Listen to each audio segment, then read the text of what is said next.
अब डॉक्टर साहब, कोई ऐसा मुसलमान मुल्क नहीं है कि जहां पे आप ये कहें कि जी शरिया लॉ है। अब देखें, एक अफगानिस्तान के ये जो हैं वो कहते हैं, लेकिन लोग उसको भी शरिया लॉ नहीं मानते।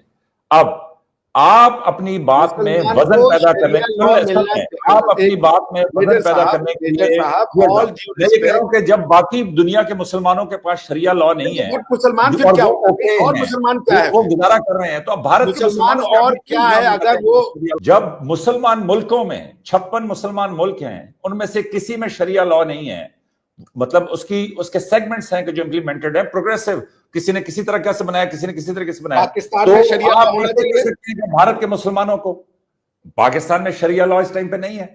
काउंटर इंटेलिजेंस ऑपरेशंस में कामयाबी है वो ये है कि कुलभूषण यादव के बाद एक दफा फिर एक जो इंडियन जासूस है जिसका नाम, या Indian asset manager coordinator raw का, कि जिसका नाम अशोक चतुर्वेदी है, वो जो है इस काउंटर इंटेलिजेंस ऑपरेशन में पकड़ा गया। डिटेल्स आना बाकी हैं, और ये भी है कि इसके बारे में कि ये जो है ये जो इंटरपोल है कि जिसके ऊपर एक लिस्ट मेंटेन होती है उन लोगों की, कि जिसके ऊपर कई मुल्क रिपोर्ट करते हैं या मुख्तलिफ मुल्क रिपोर्ट करते हैं कि ये उनके वांटेड लोग हैं, तो ये उसमें भी शामिल था। 1971 में बांग्लादेश, और इन्होंने कहा कि जी वो आपके जनरल लास्ट दिन के ऊपर ये बयान दे रहे थे, बिल्कुल उन्होंने वो बयान दिया था, बिल्कुल उसके बाद जो है वो हालात उस तरह नहीं रहे जिस तरह उन्होंने कहे थे।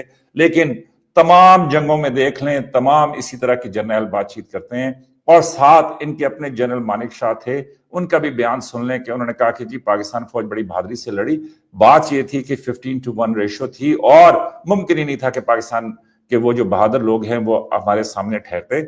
और पाकिस्तान ये समझता है कि बलूचिस्तान में ये जो साजिश हो रही है, ये सारी की सारी जो है इसके ताने बाने रॉ से मिलते हैं। ये बातें कि अशोक चतुर्वेदी है वो फलाना, कब इससे पहले कोई श्रीवास्तव ग्रुप पकड़ा गया था, आप लोगों ने बनवाया था कि जी एक श्रीवास्तव ग्रुप है पाकिस्तान के अगेंस्ट में डिसइंफो का वॉर करता है, वो पंक्चर हो गया, पता नहीं कहाँ है।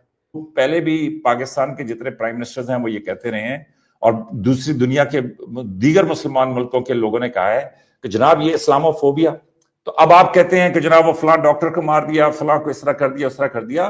कमाल डॉक्टर साहब ये है कि आप इराक में 10 लाख लोग मार दें, 3 लाख बच्चे मार दें, आप सीरिया में इतने लोगों को मार दें, सीरिया में आप अलकायदा के मेंबर को हुक्मरान बना दें, वो आंखों से ओझल रहता है कि जी वो फलां जगह पे मंदिर था तो वहां पे मस्जिद बन गई। वो जाहिर है कि जो सिविलाइजेशन आती है उन्होंने अपने एक उसको वो करना होता है। लेकिन जो टेम्परेंस वाइज मुसलमान जो थे वो सबसे ज्यादा अकोमोडेटिव हैं, मुसलमान जो हैं वो सबसे ज्यादा क्या कहते हैं उसको। लेकिन डॉक्टर साहब मैं तो बड़ा माजरत खा हूं कि जी आप तो मेरा ख्याल है कि किसी प्रोग्राम में साबित कर देंगे कि रजा साहब जो है वो उड़ के आने वाले हैं, तो ऐसी कोई बात नहीं। This is मेरे Baha Imran and you are watching my YouTube channel. Viewers, सबसे पहले चैनल को सब्सक्राइब करें, वीडियो को लाइक करें, शेयर करें और बेल आइकॉन ऑन करना मत भूलिएगा, क्योंकि आज हमें पाकिस्तान से ज्वाइन किया है मेजर रजा ने, और इंडिया से हमें ज्वाइन किया है डॉक्टर अभिषेक मिश्रा जी ने। दोनों ही किसी तारुफ के मोहताज नहीं है। Thank you so much major साहब,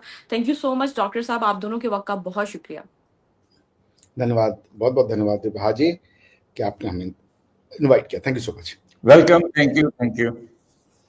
आज हम जिस टॉपिक पे बात करने जा रहे हैं बहुत ही सेंसिटिव टॉपिक है, और वो ये है कि रॉ के एजेंट जिनका नाम है अशोक चतुर्वेदी, उनको पाकिस्तान आर्मी ने जो है गिरफ्तार किया गया है ईरान के बॉर्डर पर। और उन जो रिपोर्ट्स पाकिस्तान की जानिब से हमारे सामने आए, कहा यह जा रहा है कि वो जो है एक मुहिम चलाते थे जिसमें फ्री बलूचिस्तान और इसके साथ साथ पाकिस्तान आर्मी आउट के नाम से बलोच को ही बनाकर एनोमिनस अकाउंट बनाकर जिसमें बलोच के नाम लिखे जाते थे, और ये मेल्स की जाती थी, ये ट्वीट की जाती थी, और इस तरह सोशल मीडिया पर जो है एक प्रोपेगेंडा क्रिएट किया जाता था। ऐसा जो है पाकिस्तान की रिपोर्ट कह रही है।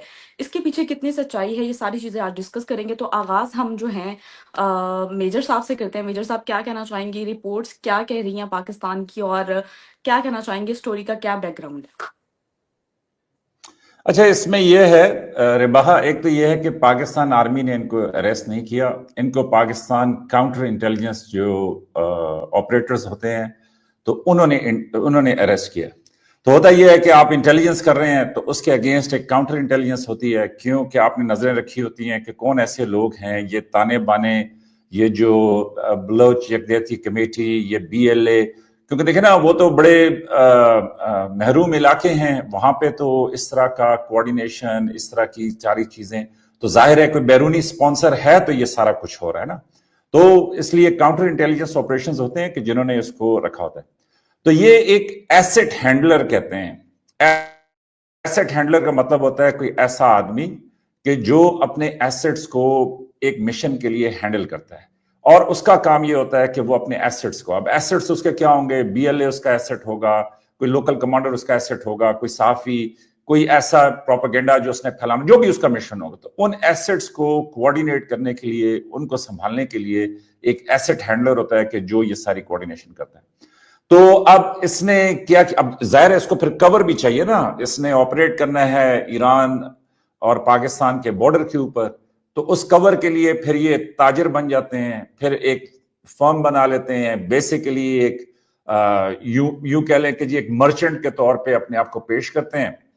तो उन्होंने एक कंपनी कायम की हुई थी, बड़ा इंटरेस्टिंग नाम रखा हुआ है उसका, क्राफ्ट्स ऑफ सिल्क रूट, कि जी सिल्क रूट के जबरदस्त किस्म के जो नमूने हैं वो ये पेश करते थे।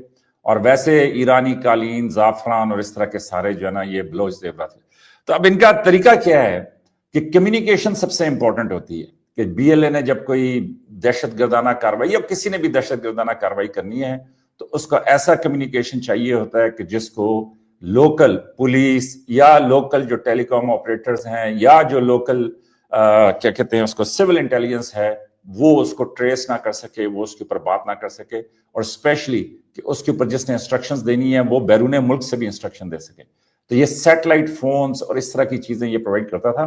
तो इसके ऊपर मैं तो यही कहूंगा कि देखें, इसमें तो कोई शक नहीं है कि BLA का, और ये जो चाहे ने कहें बलूचिस्तान नेशनल आर्मी या जो भी कहें, तो ये बड़ा हैरत अंगेज है कि बलोच की आबादी बड़ी कम है, बलोच की तादाद भी बड़ी कम है, कि जो मैं कहूंगा कि जी अगर जो है ना क्या कहते हैं किसी इस तरह के फसाने को या इस तरह की किसी सेपरेटिस्ट तहरीक को सपोर्ट करते हैं, तो ये बड़ा इंटरेस्टिंग है कि उनके एक्स पे, फेसबुक पे, मतलब टिकटॉक के ऊपर सैकड़ों अकाउंट्स बने हुए हैं, उनको रीट्वीट, फिर उसके बाद शेयर, फिर उसके बाद लाइक।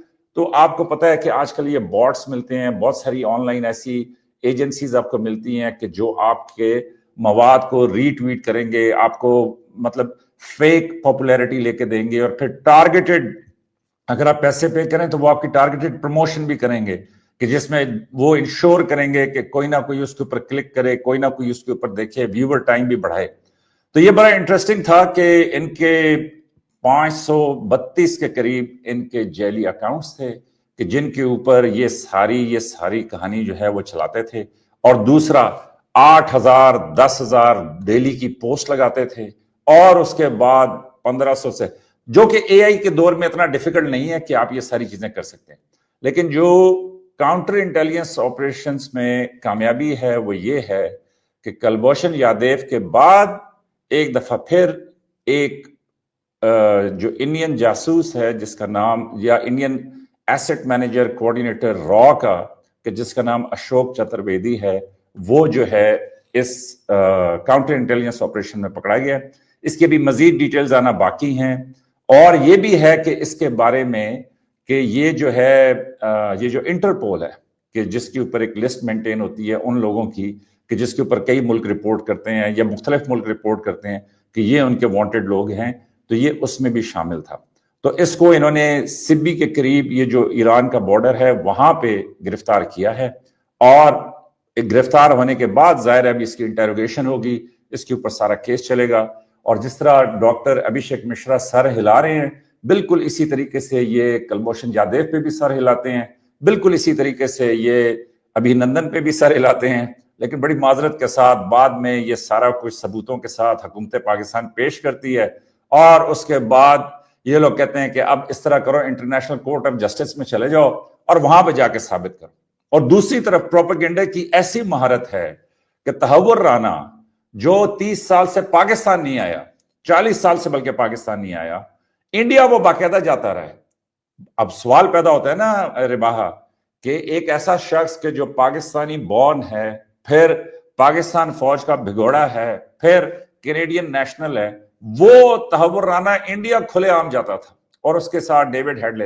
लेकिन वहां पे ये कभी सवाल फिर ये कहेंगे कि जी पाकिस्तान के ऑफिशियल स्पोक्स पर्सन ने कहा है कि ये जो है पाकिस्तानी नहीं है, और उसके बाद कि पाकिस्तान हमेशा डिनाइल मोड में रहता है। अब मैंने कई दफा चैलेंज किया है कि पाकिस्तान के ऑफिशियल स्पोक्स पर्सन का कोई बयान दिखा दें, तो बड़ी माजरत के साथ कोई हिंदू जो इंडियन कॉलीग्स यहाँ पे ज्वाइन करते हैं उनमें से कोई भी मुझे वो पेश नहीं कर सका। तो इसी तरीके से अभी जिस तरह ये कहते हैं ना कि हम डिनाइल मोड में हैं, तो इसी तरह डॉक्टर अभिषेक मिश्रा जो है वो डिनाइल मोड में हैं। वो ये कह रहे हैं कि ऐसा कुछ नहीं है, लेकिन वक्त साबित करेगा कि ये अशोक चतुर्वेदी जो है ये एक और रॉ का एजेंट है कि जो पाकिस्तान ने गिरफ्तार किया है। और पाकिस्तान ये समझता है कि बलूचिस्तान में ये जो साजिश हो रही है ये सारी की सारी जो है इसके ताने बाने रॉ से मिलते हैं। डॉक्टर साहब क्या कहना चाहेंगे, इस खबर को कैसे देख रहे हैं? अशोक चतुर्वेदी को गिरफ्तार किया गया है और इस पूरे होल स्टोरी को आप कैसे देख रहे हैं? और उन पर ये बात सामने आई है कि वो फेक अकाउंट बनाकर जो है वो पाकिस्तान के खिलाफ प्रोपेगेंडा कर रहे हैं। इस पर पाकिस्तान में इस तरह की रिपोर्ट्स चल रही हैं, इस पर आप क्या अपना ओपिनियन रखते हैं? देखिए मेजर साहब, आपकी जो कहानी आपको सुना रहे हैं, the story of the investigation is this. Balochistan के जो प्रॉब्लम है उसका जो नर्व सेंटर है वो भारत में है, रॉ करवा रही है उसको, और इसको फैक्चुअली स्टैब्लिश करने के लिए, ताकि आपका जो कॉमन मैन है उसको ये बात समझ में आए कि ये अशोक चतुर्वेदी जो है ये क्या है, किस लिए पकड़ा गया। कि जो बलूचिस्तान की प्रॉब्लम है वो कोई पॉलिटिकल डिस्कोर्स, पॉलिटिकल प्रॉब्लम नहीं है, वो किसी भी तरीके से एक नेचुरल प्रॉब्लम नहीं है, वो एक कंस्ट्रक्टेड प्रॉब्लम है, वो एक क्राफ्टेड प्रॉब्लम है इंडिया की। और अगर इंडिया नहीं होता तो बलूचिस्तान में बहुत अमन होती, शांति होती, और Pakistan as an idea would have been a greatly successful idea. तो एक नैरेटिव ये है। दूसरी नैरेटिव ये काउंटर करना चाहते हैं अपने लोगों को कि तहव्वुर राणा का जी पाकिस्तान से कोई लेना देना नहीं है। तहव्वुर राणा जी इंडिया आता जाता रहा है। तहव्वुर राणा को इंडिया से हेट्रेड अमेरिका में सीखा। वो युगांडा में जाके क्यों नहीं उसने आतंकवादी घटनाएं की? तहव्वुर राणा के प्रबोधन इंडिया में हिंदुओं के साथ जो हुआ वो अच्छा हुआ।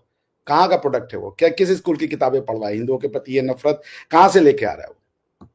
तहव्वुर राणा जो बना डेविड हेडली के साथ स्कूल में जाते समय, वो कौन से स्कूल था?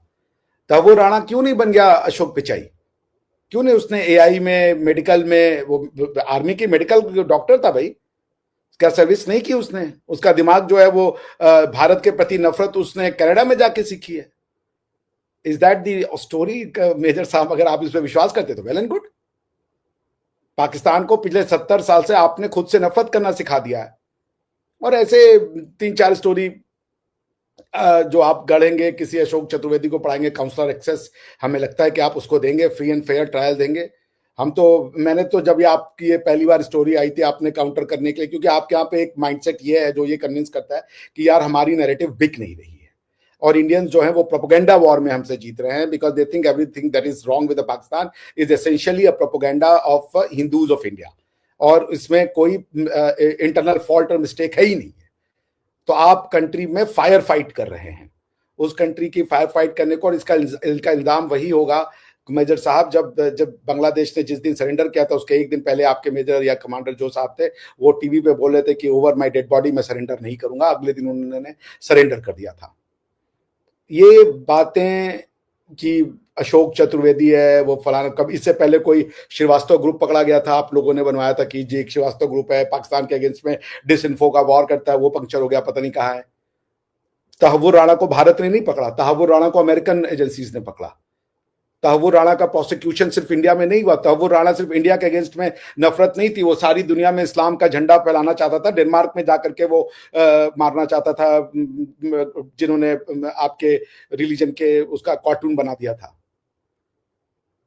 अभी भी आप समझ नहीं रहे इन खेल को, आप आग से खेल रहे हैं और ये घर आपका जलाएगी। ये लिख के ले लीजिए, 4 से 5 साल में आपके घर में वो आग लगेगी मेजर साहब, कोई अशोक चतुर्वेदी उसको बुझा नहीं पाएगा, क्योंकि ये कोई रॉ नहीं कर रही। अगर कोई स्पाई एक दूसरे के कंट्रीज में आती हैं जाती हैं, मगर क्या बलूचिस्तान की प्रॉब्लम एक दिन में हुई है?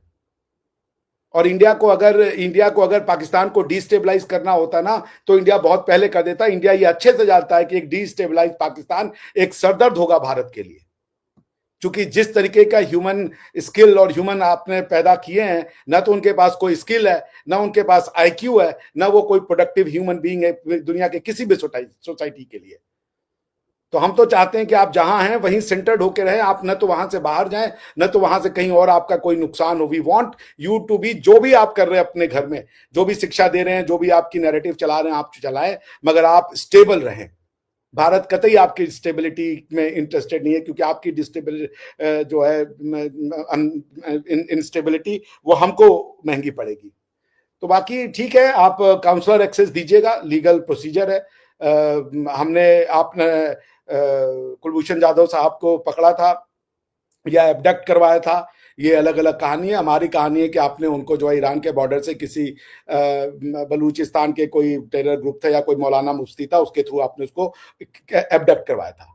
हमने काउंसलर एक्सेस मांगा, आपने तो उसको, आपकी कोर्ट ने तो उसको सजाए मौत दे दी थी। क्यों नहीं आप उसको आज तक हैंग कर पाए? आप नहीं कर पाएंगे आज तक कभी भी।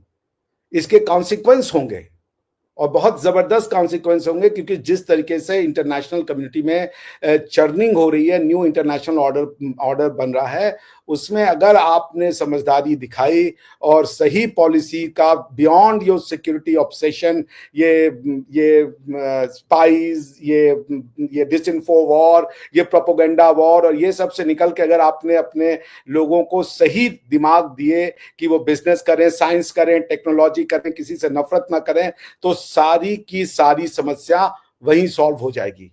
वरना आप अशोक चतुर्वेदी पकड़ते रहेंगे, आपकी क्रेडिबिलिटी दुनिया में जीरो है सर। कोई नहीं विश्वास करता आप पे, कोई नहीं, मतलब कोई नहीं। ऐसा कोई सगा नहीं जिसको पाकिस्तानी ने ठगा नहीं, चाहे वो अमेरिका हो, चाहे वो अफगानिस्तान हो। अब चलिए, हम तो हिंदू हैं, हम तो काफिर हैं, हम तो जी मुशरिक हैं, हम तो नजस हैं। अफगानी तो प्योर हैं, मुसलमान हैं, साहिबे ईमान लोग हैं, उनसे क्यों लड़ रहे हैं आप? वो कौन सा अशोक चतुर्वेदी भेज रहे हैं? क्यों ऑपरेशन खंदक लड़ रहे हैं? क्यों वहां भी रॉ ऑपरेशन खंदक करवा रही है? रॉ आपसे खारिज करवा रही है मुसलमानों को। रॉ आपसे कह रही है कि अपने लोगों को मारो। पश्तून तहफ्फुज मूवमेंट भी रॉ चलवा रही है, बीएलए भी रॉ चलवा रही है, सिंध में भी रॉ करवा रही है। भाई जबरदस्त है रॉ। फिर I am proud of my country. अगर आपको लग रहा है ये रॉ करवा रही है, तो मैं आपको बड़े विनम्रता से कहूंगा, आप पंजाबी हैं और पंजाबी का एक कहावत है कि अपने मांझी तले डांग फेरना, अगर मैं गलत नहीं हूं। तो देख लीजिए, अभी भी समय है। साइंस टेक्नोलॉजी कीजिएगा, दिमाग से डर जिस दिन निकल जाएगा, उस दिन अपने आपको किसी अशोक चतुर्वेदी की और किसी कहानी की जरूरत नहीं पड़ेगी। आप एक बड़े अमन और पुरसुकून देश बनेंगे। देश बहुत से टूटते हैं और कोई पाकिस्तान को खाना नहीं चाहता। हम सब चाहते हैं कि पाकिस्तान एक देश बना रहे, और अगर एक अच्छा पाकिस्तान है तो अगर फेडरल रिश्ते होते हैं तो कन्फेडरेशन रिश्ते भी हो सकते हैं। लेकिन आप कैसे रिश्ते चाहते हैं, ये आप बनिए। ये स्टोरी आपके अपने मुल्क के लिए, इसको दुनिया में कोई नहीं खरीदेगा। आप चाहे जहां चली जाइए, आप पिछले 50 साल से डॉजियर बना रहे हैं। उस डॉजियर में आप जो है मेरे ख्याल से समोसे का पेपर डाल रहे हैं या कौन सा पेपर डाल रहे हैं, कोई पढ़ नहीं रहा उस डॉजियर को। भाई साहब, मेरी तो समझ के बाहर है। मेजर साहब, आपसे सवाल है। जो पाकिस्तान की रिपोर्ट है उसके अकॉर्डिंग अशोक चतुर्वेदी से जब ये पूछा गया, तो उन्होंने कि ये क्यों मुहिम चलाई, तो पाकिस्तानी रिपोर्ट के अकॉर्डिंग ये उन्होंने कहा कि narratives win war, bullet only finish them. Sir, क्या कहना चाहेंगे आप उनके ये जो पाकिस्तान की रिपोर्ट है और उस रिपोर्ट के अकॉर्डिंग जो उन्होंने ये सारी बातें की हैं, और ये नैरेटिव वाली जो बात है, इस पर आप क्या कहेंगे? अच्छा, ये एक तो ये है कि डॉक्टर साहब ने ना डायलॉग बड़ा अच्छा मुझे पसंद आया कि ऐसा कोई सगा नहीं जिसको पाकिस्तान ने ठगा नहीं।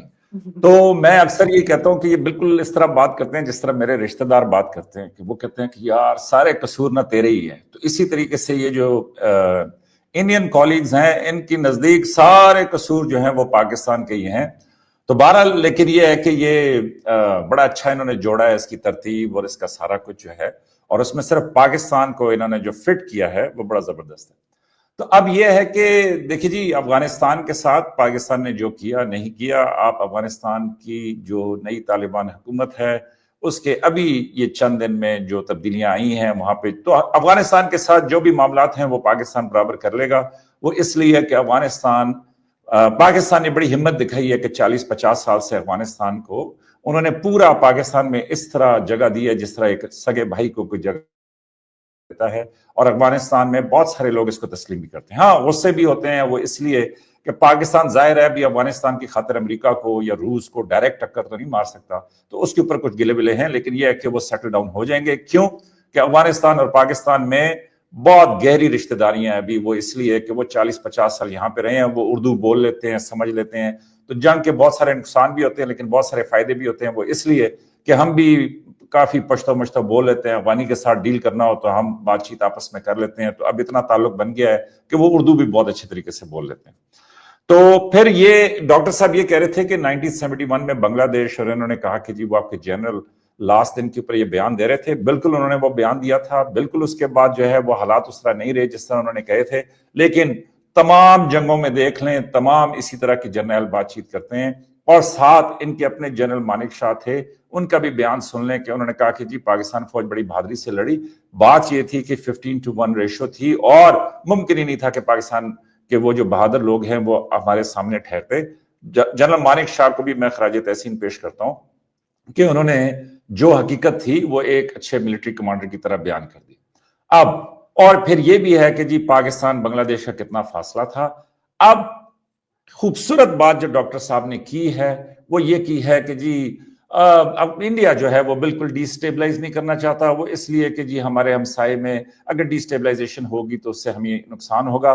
लेकिन कमाल ये है कि उसी बांग्लादेश जिसकी ये मिसाल दे रहे थे, वहां पे देख लें कि रोज सिर्फ ये वहां पे इस टाइम पे मतलब खड़े होके वटे नहीं मार रहे, लेकिन उसके अलावा जितना बुरा भला ये बांग्लादेश को कह सकते हैं, सुबह शाम दोपहर, मेरी बात ना माने, किसी भी इंडियन चैनल के ऊपर चले जाएं, किसी भी यूट्यूब चैनल के ऊपर चले जाएं, बांग्लादेश टाइप करें, इंडिया टाइप करें और उसके बाद सुने कि जो इंडियन कमेंटेटर्स हैं उनकी क्या लैंग्वेज है कि ये सड़क छाप, ये जो है बेशरम, ये बेवफा, ये एहसान फरामोश, हम चाहते तो सारे का सारा बांग्लादेश ले लेते और हम इनको जो ना सबक सिखा के रहेंगे हम, और इन्होंने उनके मेडिकल वीजे बंद कर दिए, सब कुछ कर दिया। फिर उसके बाद उनका चाइना जाना, फिर उसके बाद थाईलैंड में मोदी साहब से मिलना, उसके बाद उनकी फरमाइश के जी शेख हसीना को वापस कर दें।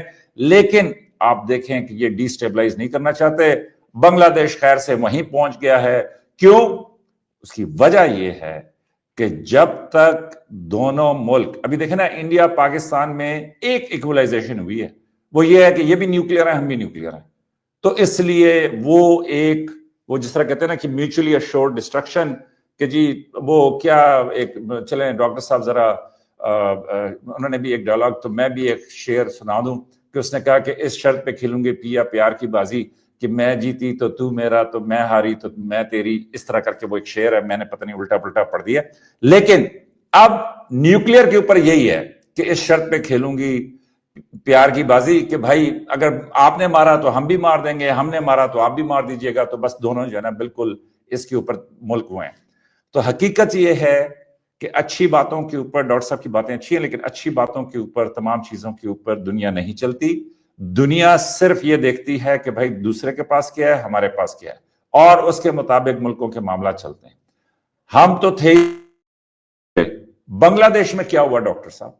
बांग्लादेश में इंडिया जो इतने प्यार मोहब्बत लाड प्यार से सारी हुकूमत चला रहा था, क्यों बांग्लादेश इतना खिलाफ हो गया कि उन्होंने वहां पे शेख हसीना को ना सिर्फ यह कि मुल्क बदर किया, उन्होंने 1971 की वो दीवार भी गिरा दी। उन्होंने ये भी कह दिया कि जनाब वो मुजीब जो थे वो नहीं थे बानी, जियाउर रहमान बानी थे, उन्होंने अपने सिलेबस को चेंज कर दिया।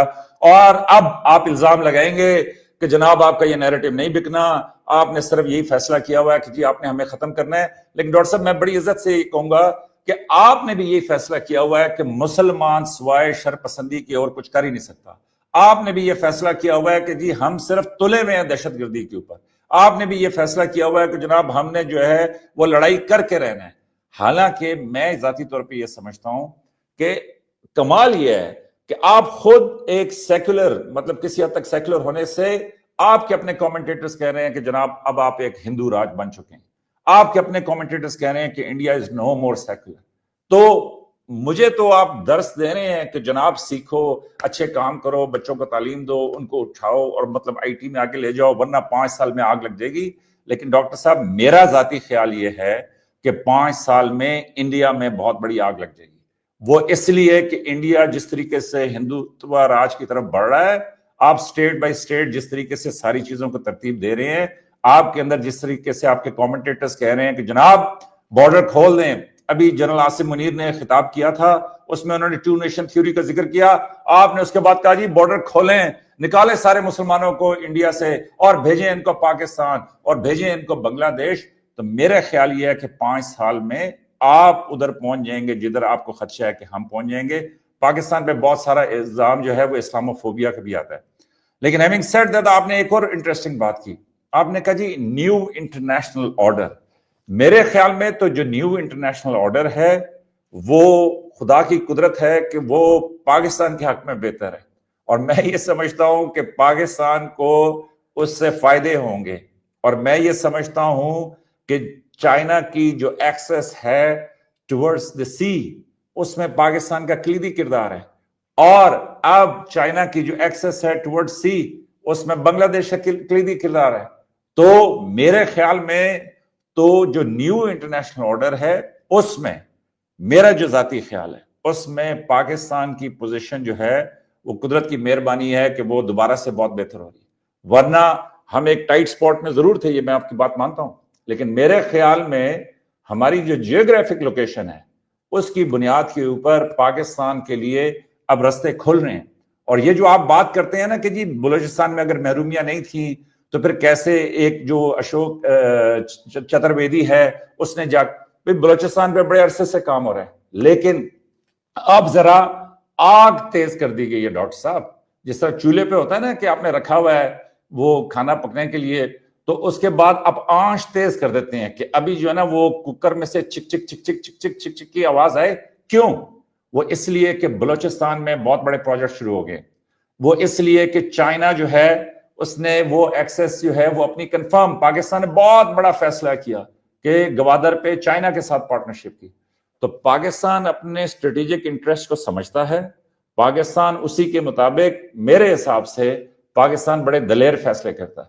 हाँ, ये डॉक्टर साहब मैं जरूर आपकी बात मानूंगा कि पाकिस्तान की ये बदकिस्मती रही कि एक तरफ पहले रूस आ गया, फिर जब रूस चला गया तो फिर उसके बाद वहां पे अमेरिका आ गया। ये एक पाकिस्तान के लिए चैलेंज था। और फिर आप देखें कि जी इराक, ईरान, ये सारी सूरत हाल तो उसमें पाकिस्तान ने, तो मेरे हिसाब से पाकिस्तान के पास जो उसके पास दस्तयाब ऑप्शंस थी उसमें पाकिस्तान ने बेहतर फैसले किए। तो अब मैं ये समझता हूं कि जो न्यू इंटरनेशनल ऑर्डर है उसमें पाकिस्तान के लिए बहुत बेहतरी है। और हमें एतराज इस पे है, हमें ये तो पता है कि कहां कहां मस्तियां करते हैं। आपने ठीक कहा कि जी एजेंट्स आते जाते रहते हैं, ये वो सारा कुछ, लेकिन ये जो आंच आपने तेज की है ना, इसको हम समझते हैं। और पाकिस्तान का कमाल ये है कि आप आंच तेज करेंगे तो फिर हम अशोक चतुर्वेदी को पकड़ के आपके सामने पेश कर देंगे। डॉक्टर साहब, आप काउंटर भी कर सकते हैं और मेरा यही सवाल आपसे भी है कि जो पाकिस्तान की रिपोर्ट है उसके अकॉर्डिंग अशोक चतुर्वेदी से जब पूछा गया कि ये मुहिम क्यों चलाई गई, तो उन्होंने यही कहा कि narrative win war, will it only finish them. क्या कहेंगे आप इसको देखते हुए? आपके पास कोई नैरेटिव नहीं है, आपका नैरेटिव कभी नहीं जीतेगा। आपका नैरेटिव एक सिजोफेनिक नैरेटिव है। अब मेजर साहब, मादरत मैं डॉक्टर साहब इंटरप्ट कर रहा हूं, लेकिन जिस तरह आपने बोला था ना कि ऐसा कोई सगा नहीं जिसको पाकिस्तान ने ठगा नहीं, तो अशोक चतुर्वेदी की जो लैंग्वेज है वो भी इससे मिलती जुलती है कि जी नैरेटिव और वो जो बुलेट्स फिनिश देम वाली बात बहाने की, मतलब ऑन अ लाइटर नोट। देखिए मेजर साहब, अशोक चतुर्वेदी जो है ना वो आपके दिमागों में एग्जिस्ट करता है, क्योंकि आप पाकिस्तान का स्ट्रैटेजिक इंटरेस्ट तो समझते हैं, इकोनॉमिक इंटरेस्ट नहीं समझते। आप पाकिस्तान का स्ट्रैटेजिक इंटरेस्ट तो समझते हैं, टेक्नोलॉजिकल इंटरेस्ट नहीं समझते। आप पाकिस्तान का स्ट्रैटेजिक इंटरेस्ट तो समझते हैं, पर आप उसकी पॉलिटिकल इंटरेस्ट नहीं समझते। आप पाकिस्तान का स्ट्रैटेजिक इंटरेस्ट तो समझते हैं, पर उसका ट्रेड इंटरेस्ट नहीं समझते।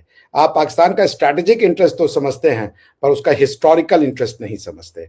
आप पाकिस्तान का स्ट्रैटेजिक इंटरेस्ट जरूर समझते हैं, पर आप पाकिस्तान का इंटरनेशनल इंटरेस्ट नहीं समझते। आप दुनिया को सिर्फ नैरेटिव के पार्ट से देखना चाहते हैं। नैरेटिव बहुत बड़े जियो स्ट्रैटेजिक टॉक में एक छोटा सा रोल प्ले कर सकता है, 5 से 10% का, मगर नैरेटिव कभी इतना बड़ा नहीं हो सकता कि वो 95% रोल प्ले करे जियो स्ट्रैटेजिक कम्युनिकेशन में। दुनिया का कोई भी देश आज की डेट में आपकी इस बात को खरीदने को तैयार नहीं है, बेचने को तैयार नहीं है, क्योंकि ये आपकी दिमाग में एग्जिस्ट करता है। वो आपकी समस्या ये है कि आपने कहा कि हम मुसलमानों को सिर्फ आतंकवादी समझते हैं। ये हम नहीं समझते, ये आपने अपनी पहचान बनवाई है बहुत मेहनत करके। तहव्वुर राणा को शिक्षा आप दे सकते थे एक अच्छे नागरिक बनने की, पर आपने उसको नफरतें सिखाई। ऐसे कई डॉक्टर जो पाकिस्तान से बाहर जाते हैं, वो सिर्फ और सिर्फ आतंकवादी घटनाएं करने जाते हैं और वो इम्प्रेस होते हैं वहाँ की आईएसआईएस को ज्वाइन करने में। कभी फ्रांस में मशेटी लेकर के चले जाएंगे किसी कार्टूनिस्ट को मारने, कभी किसी यहूदी को मारने चले जाएंगे। मैं बार बार कहता हूं आपको, तो 26/11 में जब आपने कसाब को भेजा था, प्रॉब्लम तो आपको कश्मीर में थी, लेकिन चले गए थे छवाड़ हाउस में। तो मेजर साहब, भारत 5 साल नहीं, भारत हजारों साल से है। भारत, आपके किसी भी देश के नागरिक को यदि ये कंफ्यूजन है कि भारत हिंदू राष्ट्र नहीं है, तो let me tell you unequivocally, Bharat एक हिंदू राष्ट्र है, रहेगा from the day 1 to day last. Bharat का निर्माण वेदों ने किया है। आपने वेद से अपना पल्ला जुड़ाया, आपने अपनी एक किताब पकड़ ली जिसको आपके आर्मी के जनरल साहब बार बार कोट करते हैं, वो आपका कॉन्स्टिट्यूशन है। हमारा कॉन्स्टिट्यूशन वो नहीं होगा, कभी नहीं होगा, और उससे हमारी लड़ाई ताबत चलेगी। इस्लाम भारत में आकर के प्रैक्टिस कर सकता है लाइक एनी अदर रिलीजन, लेकिन इस्लाम भारत की पहचान नहीं बन सकता। जैसे हिंदुइज्म का मंदिर खोला जा सकता है अबू धाबी में, मगर हिंदुइज्म या वेद अरबों की पहचान नहीं हो सकती। न कुरान न तो पाक इस्लाम हमारी पहचान बनेगा। उसका एहतराम हम जरूर करेंगे, जैसे वहां के वली अहद मंदिर खोल के देते हैं, हम भी आपको मस्जिद खोल के देंगे। लेकिन अगर आपकी शर्त यह है कि आप भारत को तोड़ के उसका नाम पाकिस्तान रखेंगे, यदि आपकी शर्त यह है कि आप अपनी सारी हिस्ट्री पर तेजाब डाल करके उसको इस्लामिक हिस्ट्री बना देंगे, तो ये हम नहीं होने देंगे। भारत हिंदू राष्ट्र था, है और रहेगा। हिंदू राष्ट्र के अंदर में कोई सिख किसी जैन को गोली नहीं मारता, कोई जैन किसी जू को गोली नहीं मारता, कोई बुद्ध किसी मुसलमान को गोली नहीं मारता, कोई हिंदू किसी बुद्ध को गोली नहीं मारता, कोई मुसलमान किसी क्रिश्चियन को गोली नहीं मारता, कोई शिया किसी सुन्नी को नहीं जलाता, कोई अहले हदीस किसी सुन्नी के या किसी सूफी के मजार में जाकर के बम ब्लास्ट नहीं करता। ये आपके यहां होता है। और भारत में हिंदू राष्ट्र है तो क्या दिक्कत है? आप अपनी पहचान भुला देंगे। हिंदू राष्ट्र का क्या मतलब है? आपने बैसाखी बनानी बंद कर दी, हम भी बैसाखी मनाना बंद कर दें। होली के त्योहार के अगर रंग पड़ जाएगा तो उससे आपका रिलीजन खतरे में आ जाएगा, ये बात हम भी मानना शुरू कर दें। ऐसी सोच के साथ कोई भी समाज नहीं जिंदा रह सकता। अपनी इतिहास को आग लगाने वाले लोग उसी आग में जलेंगे, और पाकिस्तान उसका नतीजा है। रिलीजन एक स्पिरिचुअल कॉनोटेशन हो सकता है, आपको नहीं पसंद यहाँ के भगवान, जो बहुत से भगवान मार्केट में ट्रेवल कर रहे हैं, कोई भी चूज कर लीजिए, मगर आप उस भगवान के नाम पे भारत की सोशल स्ट्रक्चर को बदलने की कोशिश करेंगे, भारत की हिस्टोरिकल आइडेंटिटी को बदलने की कोशिश करेंगे। आप लाहौर से आपका अपनी आइडेंटिटी मिटा के इस्लामाबाद बनाना चाहेंगे और सोचेंगे कि हम भारत को वो करें। आपको गर्व नहीं है कि पाकिस्तान एक इस्लामिक राष्ट्र है? मेजर साहब, I think you will take very proud कि आप एक मुसलमान हैं। आप मुझे उस दिन कह रहे थे कि कुरान में अगर दो कौमी नजरिया है तो आपके पास ऑप्शन है मुसलमान बनने का, आपके पास भी ऑप्शन है हिंदू बनने का। और जब आप हिंदू बनेंगे तो आपको इस्लाम से अपना पल्ला नहीं छुड़ाना। आपको ये नहीं कहा जाएगा कि तुम्हारा भगवान उड़ने वाला भगवान है, और दूसरों के एक अपने रिलीजन के बारे में एक पागल डॉक्टर को भी आप जला करके मार देते हो। ऐसे समाज का निर्माण हमें नहीं करना। भारत हिंदू राष्ट्र था, है और रहेगा। सेक्युलरिज्म का चूना ये कम्युनिस्ट लेके आए थे। कम्युनिस्ट और इस्लाम की आइडेंटिटी नहीं चलेगी। सब प्रोग्रेसिवनेस की ओर जाएंगे, सब ह्यूमैनिटी की ओर जाएंगे। आप जो कर रहे हो उसको लाने वाले यहूदी थे, वो हमें बोलते हैं कि आज हमारा सबसे बड़ा कोई दोस्त है तो वो हिंदू है, वो इंडिया है। और आप जिन्होंने वो शिक्षा दी, आप उनसे नफरत करते हो। जिनके मोजेस हैं, जिनके डेविड हैं, जिनके सोलोमन हैं, उनसे आप नफरत करते हो। आप उनसे भी नफरत करते हो जो आपके थे। आप जो डेविड को लाने वाले हैं उनसे नफरत करते हो, जो आपका था जिसको छोड़ के आप इनके पास गए, आप दोनों से नफरत करते हो। आपको अशोक चतुर्वेदी आपकी जहनों के अंदर है। और आपने पकड़ा भी तो अशोक चतुर्वेदी। आपको ये कभी नहीं पता होगा कि भारत में अशोक चतुर्वेदी ही नहीं, कितने रिजवान अहमद भी हैं जो भारत के लिए जान देने को तैयार हैं, कितने एपीजे अब्दुल कलाम भी हैं जो भारत के लिए जान देने को तैयार हैं, कितने ऐसे मुसलमान मिल जाएंगे जो इस देश को अपनी मिट्टी समझते हैं, अपनी जान समझते हैं, अपनी आइडेंटिटी समझते हैं। ऐसे मुसलमानों की हमारे यहाँ कमी नहीं है। वो अपनी आइडेंटिटी को लेके कोई कंफ्यूज नहीं है, वो अपनी आइडेंटिटी को आग नहीं लगा रहे हैं क्योंकि एक ऐसा पता नहीं कौन सा रिलीजन आपको मिल गया है कि अब आप जी हमारी आइडेंटिटी ये नहीं है, भारत ये नहीं था, लाहौर भारत नहीं था, भारत का इंडस वैली सिविलाइजेशन से कोई लेना देना नहीं है। तो जो आप क्रिएट कर रहे हो डर, वो एक दिन आपको खुद कंज्यूम कर जाएगा मेजर साहब। मेरी तो बस यही आपसे रिक्वेस्ट है, वरना हिंदू राष्ट्र भारत नहीं, हिंदू राष्ट्र आप स्वयं हैं। आप भारत की कॉमनवेल्थ का पार्ट हैं। कोई यूके वाला नहीं कह सकता कि हम यूरोपियन नहीं है। You are a part of Indian commonwealth. आपकी हिस्ट्री वेद में है। आपकी कुरान में पंजाब के रीजन का वर्णन मिलता है क्या? वेदों में पंजाब का वर्णन मिलता है, पुराणों में पंजाब का वर्णन मिलता है। तो अगर कुरान आपको एक्सेप्ट करना है तो वेद को रिजेक्ट करने की कौन सी आफत पड़ी हुई है? मुझे तो यही समझ में नहीं आता। इस मानसिकता को लेकर के मेरी वो फेल हो जाती है। भाई लीजिए, किताब आई है, बहुत अच्छी किताब है, उसके साथ वेद को भी चलाइए। जी नहीं, हम टू नेशन थ्योरी है जी, वेदों से हमारा कोई लेना देना नहीं है, हम तो जी मुसलमान है, तो प्रूफ करते रहिए। आपको हर साल एक अशोक चतुर्वेदी लाना पड़ेगा और अंत में आपने कहा कि 5 साल क्या भारत का हाल होगा। भारत इसी हिंदुत्व के फिलॉसफी से हजारों वर्ष तक चला। इसने यहूदियों को शरण दिया, इसने पारसियों को शरण दिया, इसने हर रिलीजन को यहां पनपने का मौका दिया। इसने किसी से नफरत नहीं सिखाई। और आज भी हमारी टीचिंग यही है, एकम सत बहुधा विप्राह वदंती। हम सबको सत्य मानते हैं, किसी को झूठ नहीं मानते। और अगर ये थ्योरी गलत है कि सत्य एक है, उसको कई प्रकार से बताया जा सकता है, और यदि ये थ्योरी सही है कि एक ही सत्य है और बाकी सब गलत है, तो फिर नैरेटिव की वाल आप लड़िए, आपको सामने दिखेगा कौन सी नैरेटिव जीतेगी। क्योंकि जब आपके वली अहद जो है सलमान साहब, उन्होंने तो ताल ठोक दिए कि हम चलेंगे प्रोग्रेसिवनेस की तरफ, हम चलेंगे यहूदी को अपना भाई मानने की तरफ। एक यहूदी प्रीस्ट की यूएई में हत्या कर दी गई थी, पूरा का पूरा यूएई का गवर्नमेंट उठ के गया इजराइल में उनसे माफी मांगने के लिए कि ये गलत हुआ है हमारे साथ। और आपके यहां तो हर प्रॉब्लम ही यहूद हनूद कर रहा है। फिर से कहूंगा, हम चाहते हैं कि पाकिस्तान का भला हो, मगर आप क्या चाहते हैं पाकिस्तान के लिए, ये आप डिसाइड करेंगे। Thank you. मेजर साहब, आप काउंटर भी कर सकते हैं और एंड पर क्या मैसेज देना चाहेंगे हमारे व्यूवर्स को? ये ना, मुझे आपका रिबाह सवाल बड़ा अच्छा लगता है कि एंड पे क्या मैसेज देना चाहेंगे। और मैं सोच रहा हूं कि मैं ना कोई तैयारी शेरी शुरू करूं और आपके हर प्रोग्राम में ना एंड पे धांसू सा मैसेज जो है ना वो मैं दिया करूं, और कहीं से जो है ना कोई स्पॉन्सर ढूंढ के उसको प्रमोट भी करूं, तो ऐसा ऐसा अपना पैगाम जो है वह मैं दुनिया में नशर करूं। तो एनीवेज, डॉक्टर साहब ने जो कुछ कहा वो मेरी समझ ये है कि डॉक्टर साहब को हमें पाकिस्तान की कोई बेहतर वीडियोस भेजने की जरूरत है। वो इसलिए कि मुझे नहीं मालूम डॉक्टर साहब कहां से ये पढ़ रहे हैं कि हमने ये तहिया किया हुआ है कि जनाब हम ठीक है और बाकी सबको हम मार देंगे। ये कहीं भी नहीं है। आप देखें कि मुसलमानों की एक पूरी सल्तनत थी, एक पूरी आपके जो वो थे आर्मी चीफ, उनका बयान था।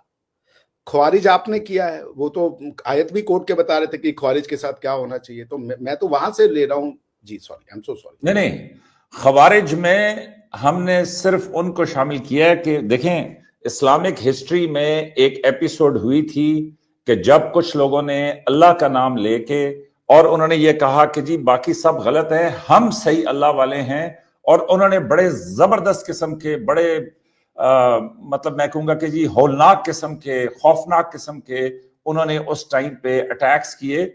उसके बाद ये तय किया गया कि जनाब अल्लाह के नाम के ऊपर जो फसाद फैला रहे हैं उनको उस जमाने में, मतलब मैं आज से 1000 साल पहले की बात कर रहा हूं, उस जमाने में 1000 बल्कि 1400 साल पहले की उस जमाने में उन्होंने फिर उनको खवारिज करार दिया कि खवारिज का मतलब है कि ये बाहर के हैं। आप थोड़ी सी तवज्जो दें, क्या जर्मनी क्रिश्चियन नहीं था? क्या बर्तानिया क्रिश्चियन नहीं था? क्या हिंदुस्तान में सिखों की और हिंदुओं की लड़ाई नहीं हुई? क्या हिंदुओं की आपस में लड़ाई नहीं हुई? नहीं हुई है सिखों की लड़ाई।